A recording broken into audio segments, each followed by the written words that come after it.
Hello à tous les amis, ravi de vous retrouver pour cette nouvelle vidéo sur la chaîne EKS Création. Comme vous le savez, sur ma chaîne, et pour ceux qui ne le savent pas, qui ne me suivent pas encore, eh bien évidemment on parle de photos, principalement de portraits et de mode, puisque c'est les photos que je fais de manière professionnelle au quotidien. Et on parle énormément aussi de tout ce qui tourne autour de la marque Fujifilm, puisque c'est également la marque que j'utilise au quotidien, donc du matériel Fujifilm, de leurs nouveaux boîtiers, leurs nouvelles optiques, et puis de manière plus générale, tout ce qui peut toucher de près ou de loin à la marque, ce qui va être le cas d'ailleurs dans cette vidéo. En effet, aujourd'hui, on va parler logiciel et dématrissage. Alors, dématrissage, c'est simplement l'interprétation que votre logiciel de retouche va faire de votre fichier RAW, et c'est très important pour partir sur une bonne base de retouche avec un fichier très bien interprété par le logiciel de retouche.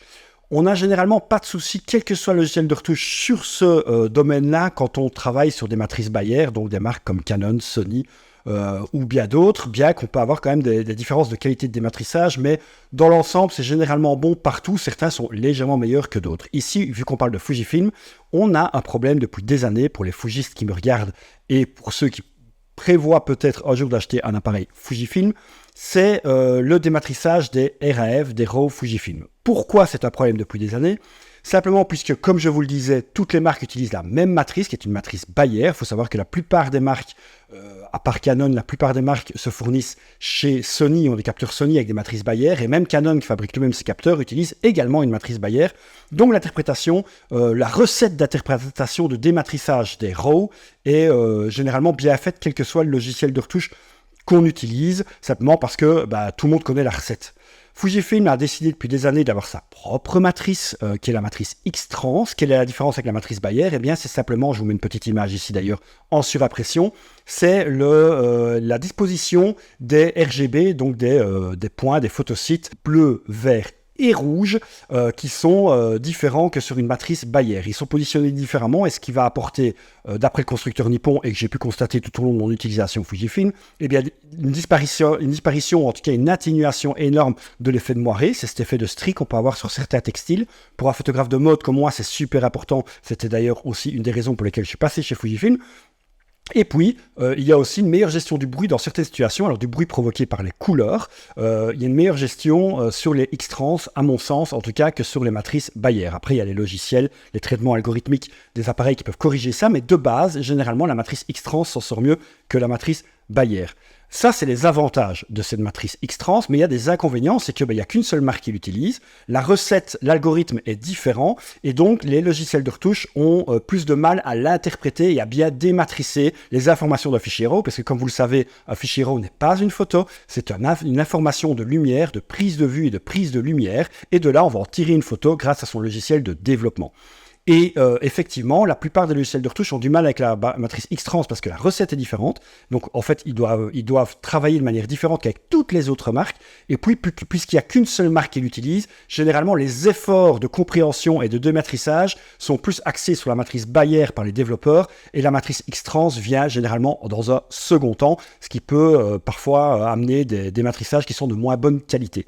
Donc c'est une quête pour nous les Fujis de trouver vraiment le logiciel qui va le mieux interpréter nos fichiers bruts. J'en ai cherché beaucoup, j'ai essayé de trouver le workflow qui était le meilleur. J'ai d'ailleurs fait une vidéo, je vous mets le lien ici, où pour moi, à mon sens, jusqu'à il y a encore très peu de temps, le meilleur pour interpréter les fichiers Fujifilm, eh bien, c'était Fujifilm eux-mêmes et même l'appareil lui-même.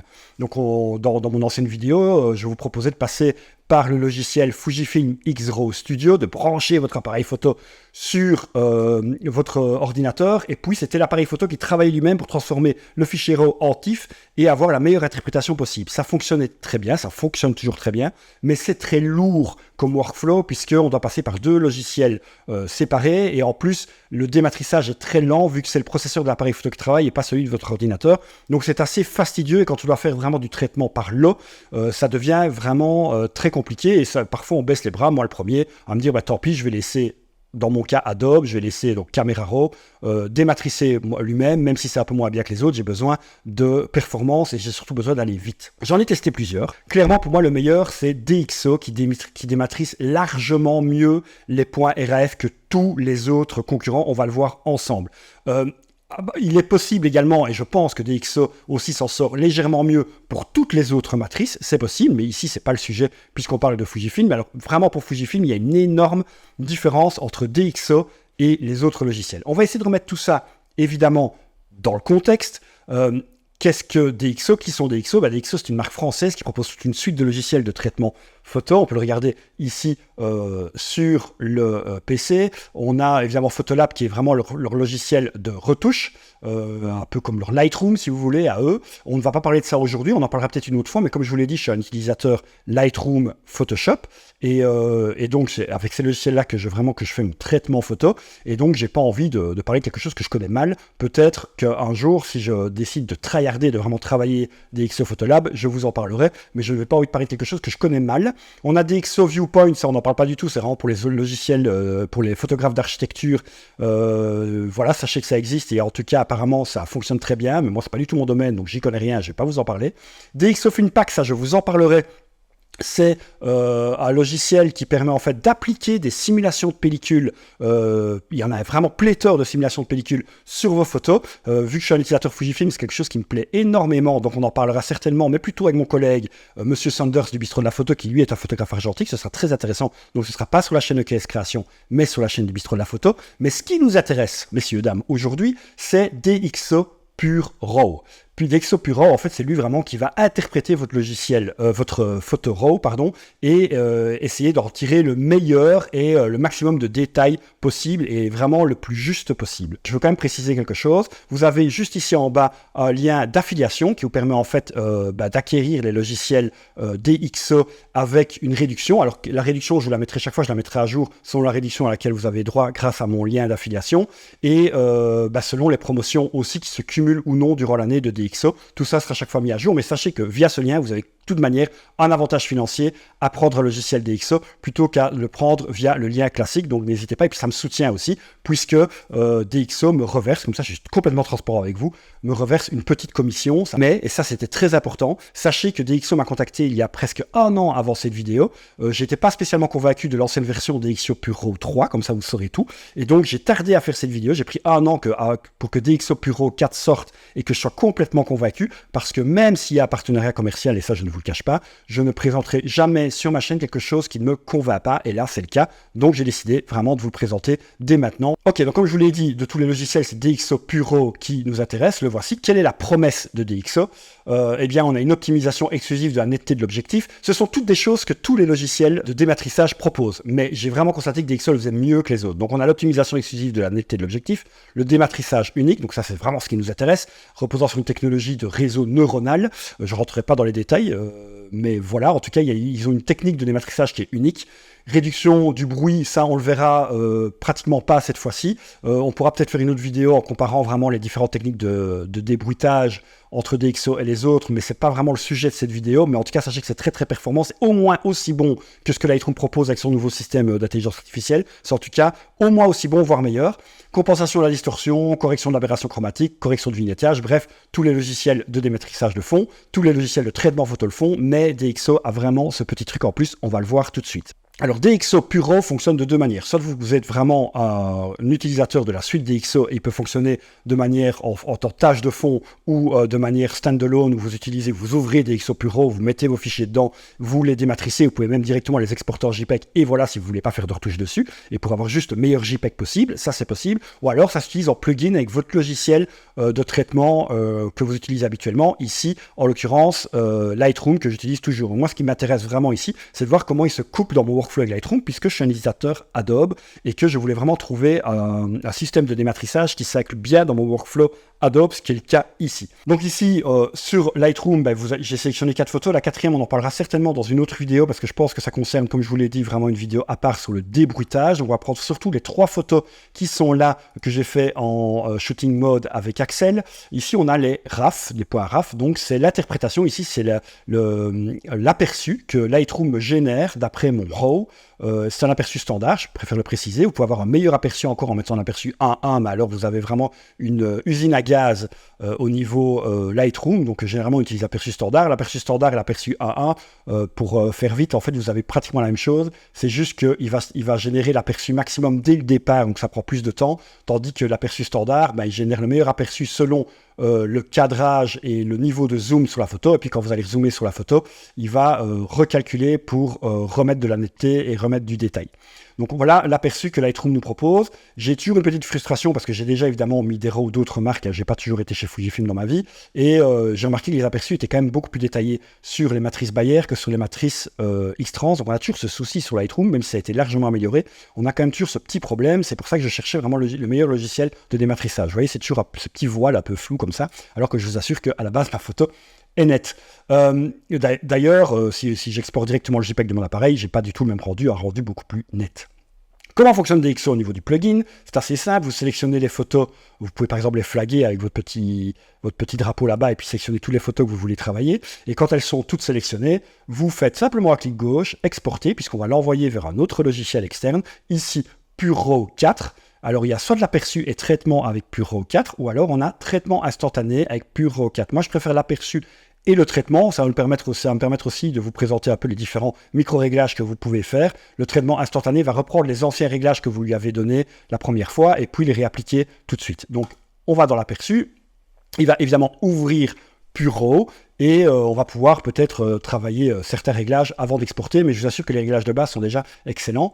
Donc voici, il me propose mes 3 photos là-bas, on peut voir à l'avant, après, je peux même mettre à jour l'aperçu, donc il va recalculer exactement, et puis on va voir un peu, alors c'est un aperçu, on n'a pas en détail, mais on voit déjà au niveau de la déformation du vignettage, vraiment de la correction de l'objectif, qu'on voit déjà qu'il y a une différence, mais bon ça Lightroom le fait aussi, mais j'ai vraiment constaté que DxO c'était quand même supérieur, encore une fois, ils ont aussi DxO une base de données, de tests, tellement fin au niveau de toutes les combinaisons de boîtier objectif que effectivement on a quelque chose qui est largement supérieur. Il faut savoir que, petite parenthèse encore mais très importante, que DxO va faire le test eux-mêmes en laboratoire, boîtier objectif, à chaque fois dans leur laboratoire de test. La plupart des autres logiciels de retouche, en fait, utilisent les profils que les marques leur envoient, sans spécialement les vérifier. DxO refait effectivement les corrections de manière manuelle, avec toutes les combinaisons possibles. Donc, ça travaille de fourmi, mais effectivement, on a quelque chose de largement plus haute qualité par après. Qu'est-ce que j'ai ici à droite?